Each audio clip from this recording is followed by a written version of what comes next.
y justamente degustando también esta conversa que tenemos con el doctor Carlos Ismael Cornejo Rosselló de Anderes. Doctor, en sus discursos y conversaciones usted evoca a dos profesionales de la salud en Puno, a Manuel Núñez Butrón y a Carlos Renato Cornejo Rosselló Vizcardo, su señor padre. ¿Qué deberíamos de saber los puneños de ambos profesionales? Bueno, para decirte eso necesitaría pues toda una conferencia, ¿no? Pero en síntesis, ¿qué te puedo decir? En Núñez Butrón, yo escribí un artículo en una revista que sacó el municipio de Juliaca, y bueno, revisando toda su historia, que está en varios sitios, ¿no? Y, revisando todos los runazoncos que ha sacado, ¿no? Y lo que se ha dicho sobre él, hay una tesis de doctorado que ha hecho una de sus parientes, ¿no? En otro país. Y bueno, con todo ese bagaje, yo digo, en realidad, ¿qué fue el elemento clave nuclear que hace que Núñez Butrón sea considerado como precursor de la atención primaria, la salud, entre otras cosas, ¿no? Y ha sido premiado en uno y otro sitio, y que además fuera también castigado y expulsado, ¿no?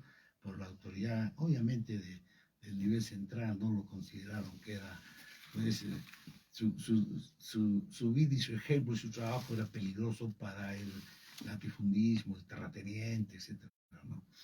Entonces, yo me hice la pregunta.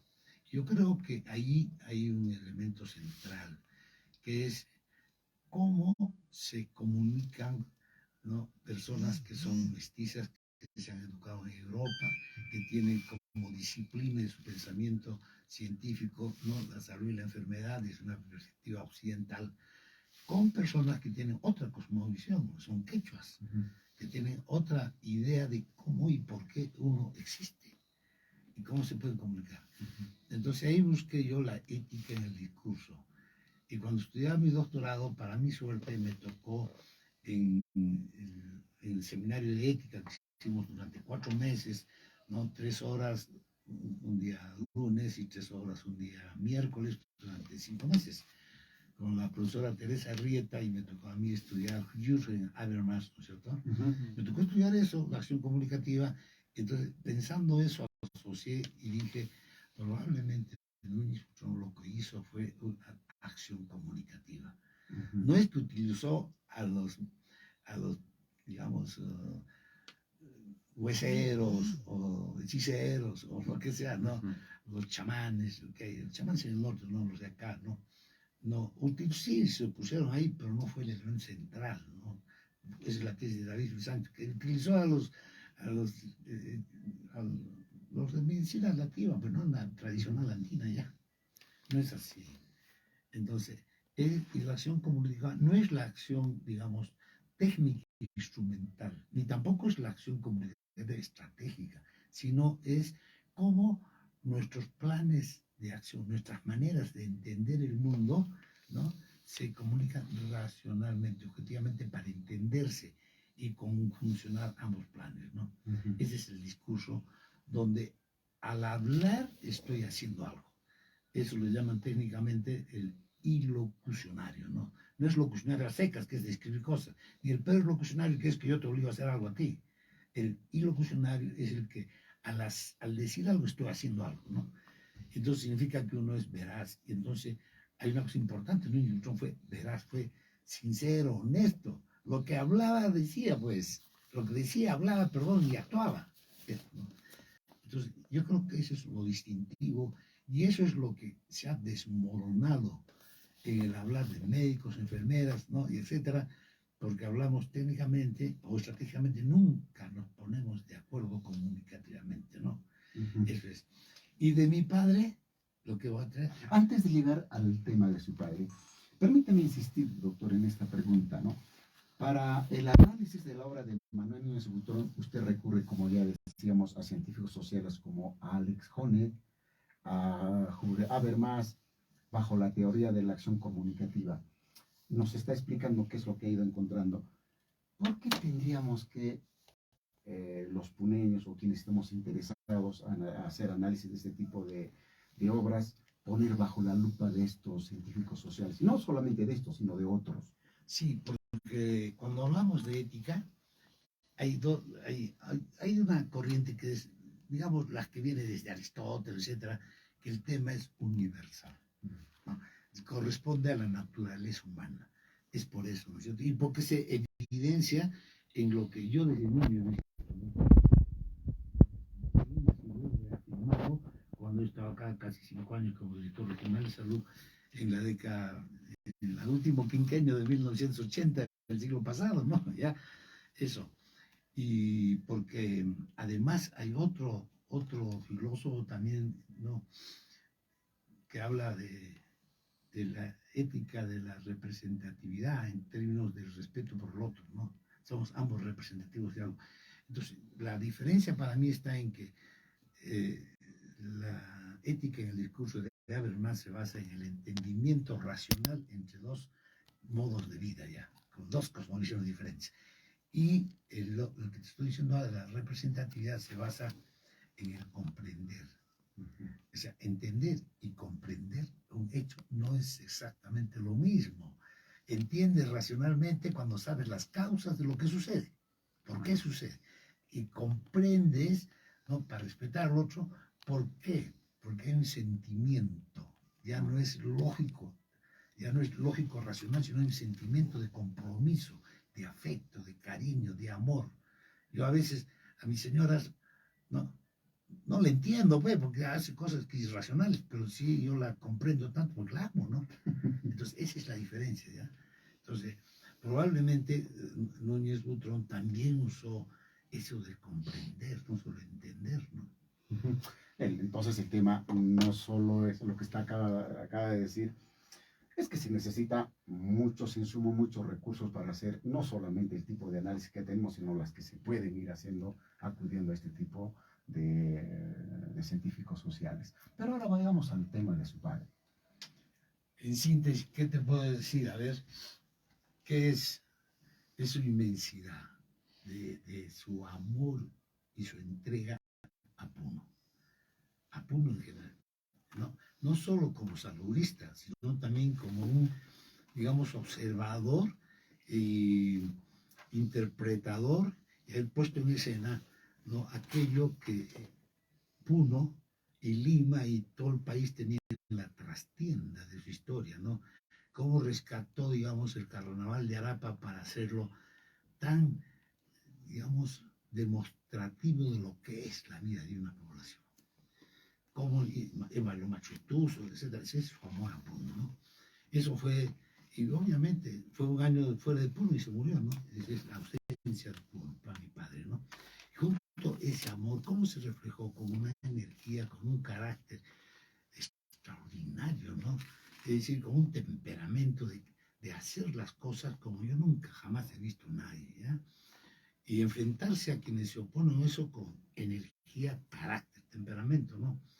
Yo recuerdo que una vez yo estaba trabajando en Ayaviri como médico, y son buenos dos médicos, y cuando había talleres, etcétera, de tuberculosis, a mí nomás me mandaban, porque el otro doctor se quedaba ahí a atender a los pacientes, porque también hacía su práctica, incluso práctica privada, digamos, en las tardes, ¿no? Eso es parte de la profesión médica, no sé por qué. Entonces me mandaban a mí, pues yo estuve ahí, entonces ahí había el programa de extensión de coberturas. Y en extensión de coberturas había los promotores voluntarios, ¿no? Los PBS, promotores voluntarios de salud, ¿ya? No, era auxiliares voluntarios de salud. Yo cuando era solamente incluso coordinado 2 de esos cursos, en fin. Muy interesante el concepto de medicina simplificada, porque no había tantos médicos como hay ahora, ¿no? No había prácticamente médicos. Entonces, eso, vino a un funcionario del Banco Mundial, ha interesado en el tema, y presentó su propuesta a todos los funcionarios de la región de salud, que en tiempo era sudaltiplánica, ¿no? Puno. Y lo escucharon bien bacán, y su idea era, ¿por qué en vez de los puestos sanitarios que había ese tiempo, que son los puestos, ahora son 1-1 y 1-2, en vez de eso, se haga pues múltiples auxiliares voluntarios de salud, múltiples, y que ellos financiarían eso, y prácticamente gente con un sueldo, sin sueldo, digamos, ¿no? Pero ya con equipamiento, infraestructura, es lo que le gusta el Banco Mundial, ¿no? Ya, en vez de eso. Entonces, todos atentamente, y bueno, con mucha caballerosidad, mi padre pegó una energía extraordinaria, se paró y dijo, muchísimas gracias, es interesante, pero al pueblo de Puno y a la región de Salud, su propuesta no le interesa. Muchas gracias, hasta luego. Banco Mundial. Lo que podemos rescatar es que había un conocimiento, ¿no?, de la realidad del sector salud para decir esto. Y el ser también cuestionador, el ser rebelde frente a estas cosas.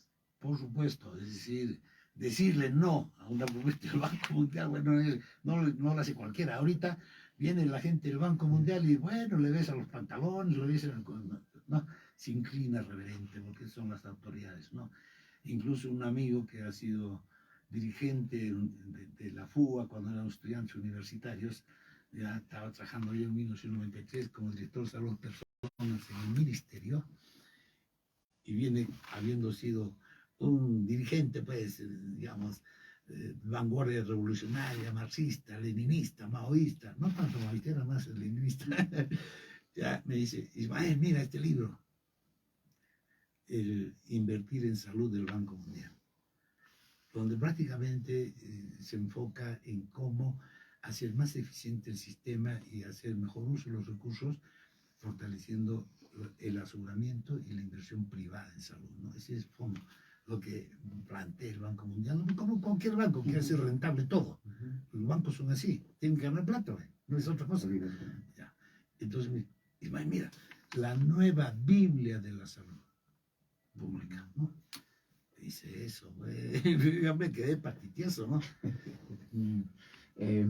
Para cerrar este segmento de esta conversación, al conocimiento, a la propuesta que hizo Manuel Núñez Butrón, al carácter, al temperamento que tuvo su padre, hoy en la actualidad podemos encontrar médicos estudiosos como Manuel, podemos encontrar gente o funcionarios con temperamento y rebeldía como su padre. ¿Existe? Dios mío, qué tal pregunta que me haces, ¿no? Estoy recién tres semanas se trata y no podéis ni siquiera salir de la ciudad, ¿no?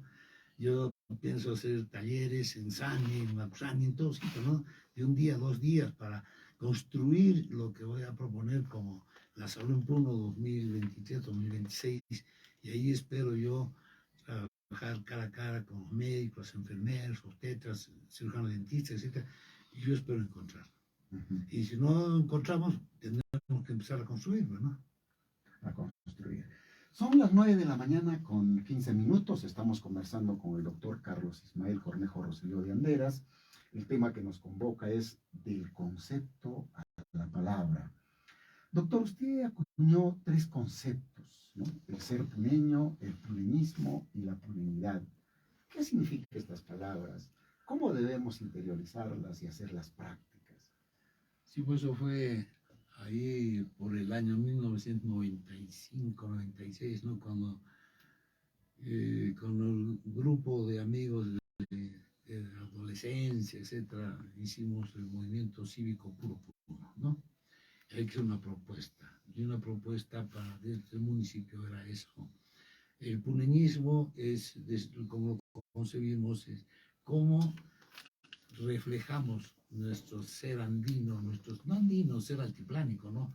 Es hijos del lago, de este asperón andino tan sólido, ¿no? En nuestra manera de vivir, cómo construimos nuestras casas, cómo nos alimentamos, ¿no es cierto? Eso es puneñismo, ¿no? Sentir en nuestra vestimenta, en nuestro alimento, en nuestra casa, etc. Eso es el puneñismo, ¿no? Bueno, la puneñidad es la ideología, ¿no?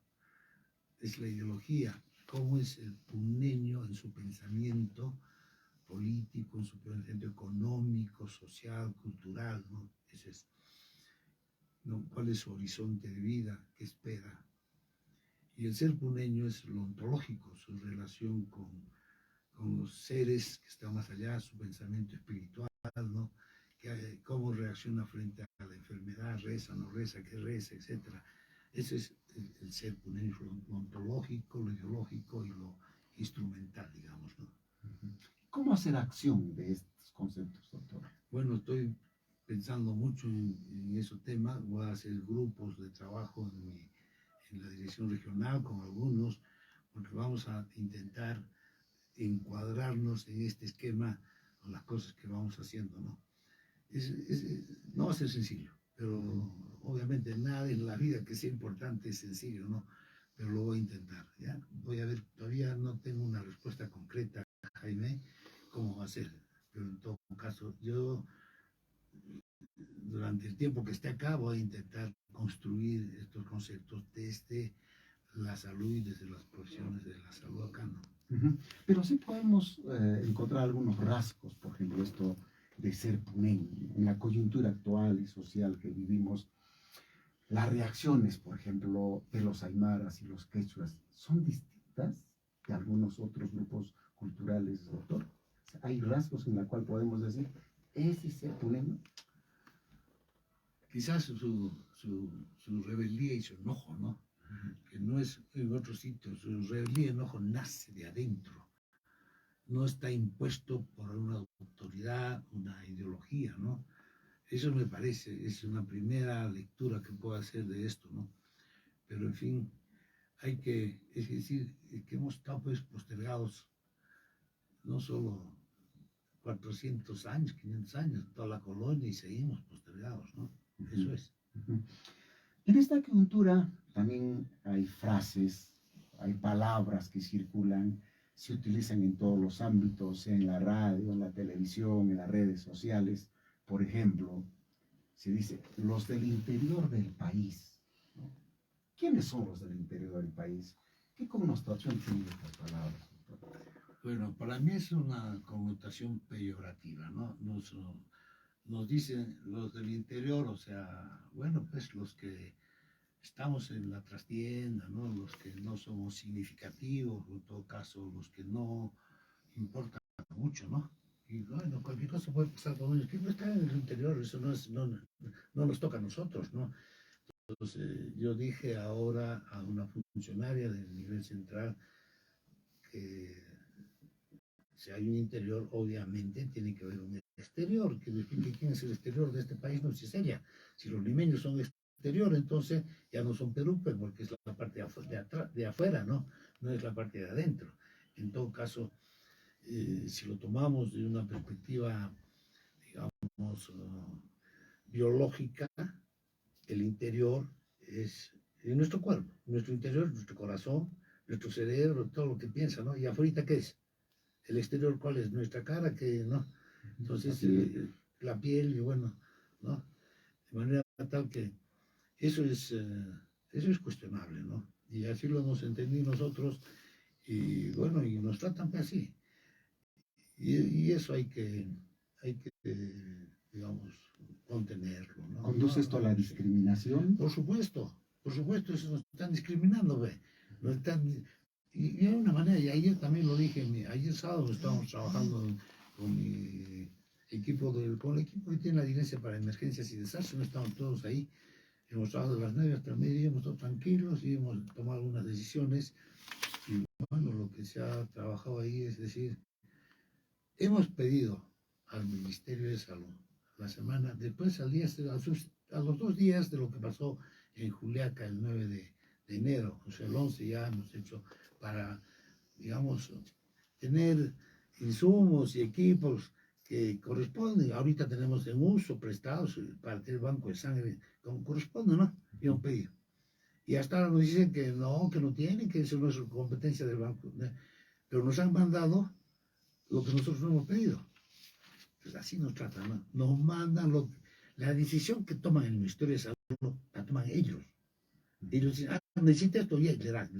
Y tienes y dale. Hay un centralismo. Pero cuando tú pides algo, ni te escucha. Dime, ya. Todo, obviamente van a decir, sí, atendemos. Es el discurso, ¿no? La realidad es que nunca te atienden lo que tú pides. Ellos siempre hacen lo que ellos dicen que se debe hacer desde el Ministerio de Salud en las regiones, ¿no? Y te mandan los equipos que ellos han comprado, que ellos han decidido. Esa es la historia de la salud pública acá desde que entró Fujimori prácticamente, ¿no? Antes no había más respeto. Luego ya se respetaba, a pesar que había siempre esa posición dura del Ministerio de Salud, pero se respetaba. Desde Fujimori no se respeta nada a las regiones. Se les obliga y ponen directores generales que tienen que inclinar la cabeza siempre. Y eso no, pues. En algún momento, algunos discursos, unos escritos suyos, aparece esto también sobre el tema, la dictadura del MEF, ¿no es cierto? Entonces, claro, en términos presupuestales, pues agarra, lo centraliza todo. Pero no solo en términos presupuestales, Jaimito, ¿no? No, ya, yo una vez tenía una discusión en Arequipa con una funcionaria del MEF, que era una obstetra, ya, con maestría, doctorado, etcétera. Entonces, lo que he hecho el MEF es jalarse buenos profesionales de la salud saludista, con posgrados, etcétera, porque están con intereses muy específicos, y ellos dicen, así se debe trabajar, y diseñan un programa, ¿ya? Y lo financian, y el Ministerio de Salud tiene que decir amén. Listo. O el MIDIS tiene que decir amén. Ahora el MIDIS entonces nos está administrando a nosotros ya todo lo que es la atención al niño, por ejemplo, y es responsabilidad del MIDIS, no, del Ministerio de Salud. Y entonces, no, sí estamos coordinando, dicen, mentira, dice, así se hace el MIDIS, no. ¿Y qué se hace? ¿Sabe qué se hace? ¿Qué es lo peor para la dignidad de una persona? Aquí está. Si haces esto, toma este plus. Si no haces, te jodiste, no tienes plus. En plata. Entonces así. Mendicante. Por supuesto. Eso ese es, dice, es un estímulo. Es un estímulo, no sé, pero en todo caso no es motivador. Entonces tenemos que empezar con otros enfoques para el trabajo, ¿no? ¿Cómo hacer que las personas den lo mejor que tienen de su profesionalismo, de sus tecnicismos, o si son administrativos, de su saber administrativo, sin estar dependiendo de un plus, ¿no? Claro. Y hay otro tema también, y otra palabra que a veces se necesita entender y comprender, como usted dijo hace un momento. Por ejemplo, la palabra actor social, ¿no? ¿A quién le llamamos actor social, doctor? ¿No? Bueno, al único actor social que yo conozco aquí en Puno, de los últimos que yo conozco, puede haber otros que yo no conozca, no sé. Yo no soy historiador, ¿no? Pero es mi padre. Y ha sido un actor social. ¿Por qué?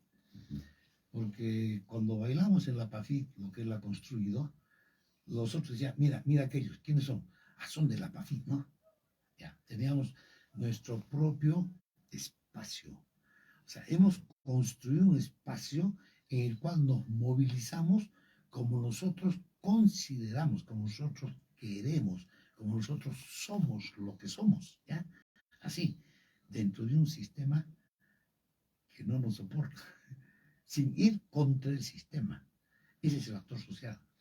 Y bueno, hay un cientista francés, Alain Touraine, que lo define perfectamente bien, incluso usa a Sartre para definir qué es un actor social, ¿no? No es el ser en sí, ni el ser para sí, sino el ser para otro. El ser para otro, ese es el actor social, el que construye, ¿no?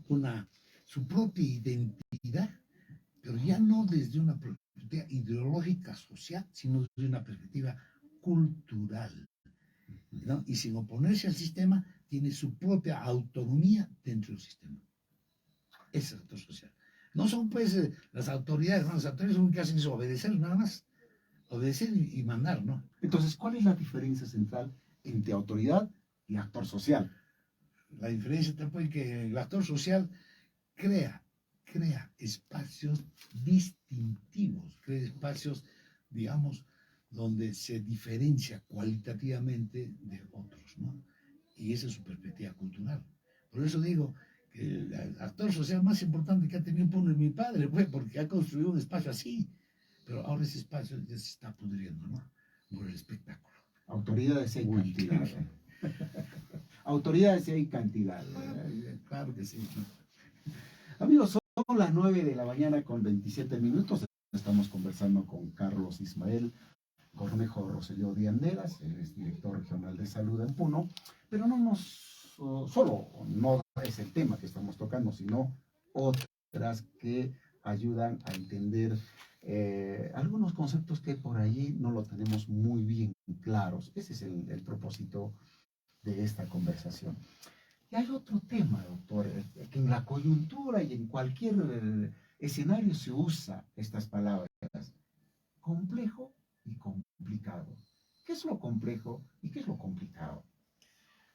Ah, nuevamente hay un autor francés, no sé cómo se pronuncia, pero se escribe Morin, Edgar Morin. Otros dicen Morán. Morán, pues ya, Sí, claro. tú lo has leído, supongo, porque también trabaja mucho en el campo de la educación, ¿no?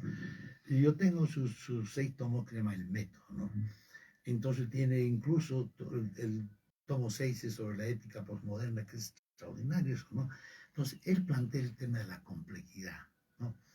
Y nosotros decimos, ¿qué es complejo? Complejo es un hecho, una situación que se desarrolla, se desenvuelve en función a múltiples características que en ciencia llamamos variables. Tiene muchas variables, ¿no? Por ejemplo, una persona con diabetes, edad, sexo, color de los ojos, color de la piel, nivel de hemoglobina, nivel de glucosa, etcétera, etcétera. Ya tiene como 19 o 20 variables. ¿Ya?